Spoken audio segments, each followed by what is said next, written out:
Il ministro della Giustizia Carlo Nordio è intervenuto nella piazza Marconi di Donada, a Portoviro, per un evento pubblico organizzato dalla lista Portoviro Sicura, sostenuta dal centro-destra e con candidato sindaco Stefano Palmunian.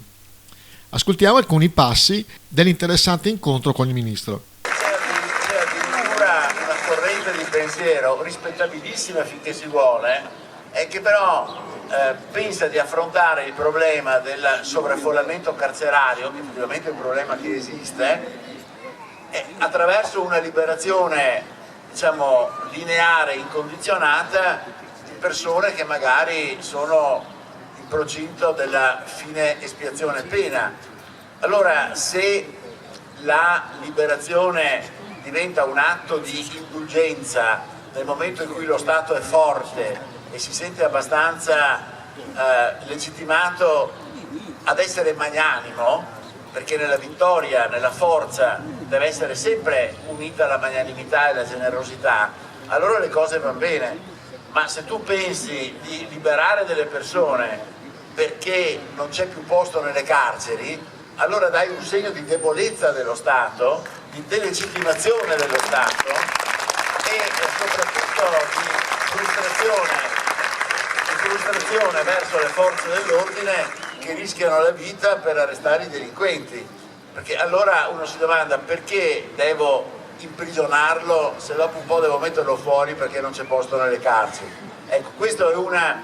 Allora il garantismo secondo noi significa limitare al massimo la carcerazione preventiva, cioè le persone che finiscono in galera quando sono presunte innocenti. E guardate che oggi in Italia il 20% delle persone che sono in prigione sono in attesa di giudizio e la metà di queste alla fine viene assolta, il che significa che su queste 12.000-13.000 persone 6 o 7.000, e sono tante, praticamente sono quasi, diciamo, la metà della sovrappopolazione carceraria che c'è.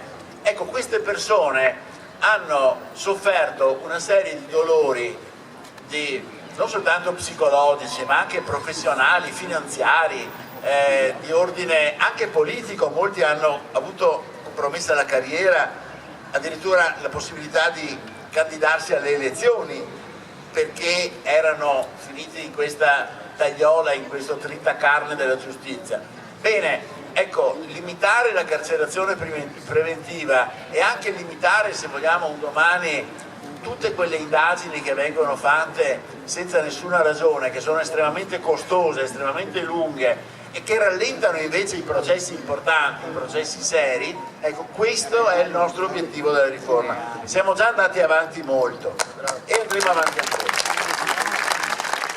Parla di separazione delle carriere per dire che è il simbolo di questa riforma, ma in realtà è una riforma molto più radicale, perché cambia completamente il rapporto nell'ambito della magistratura tra elettori ed eletti. Oggi i magistrati, categoria alla quale io ho appartenuto per 40 anni, quindi conosco, e se tornassi indietro rifarei questa bellissima professione, però è una categoria che soprattutto negli ultimi anni, avrete seguito lo scandalo Palamara e tanti altri, è degenerata e non amministra una giustizia soddisfacente, soprattutto perché non dà l'idea di essere imparziale. La prima cosa che fanno, e lo dico con dolore, che fanno i cittadini quando si rivolgono a un avvocato perché hanno un problema giudiziario è quello di chiedere a che corrente appartiene il giudice, come la pensa politicamente. E questa non è una bella cosa, perché il giudice e il pubblico ministero dovrebbe essere al di sopra non solo di ogni sospetto, ma di qualsiasi considerazione di ordine politico.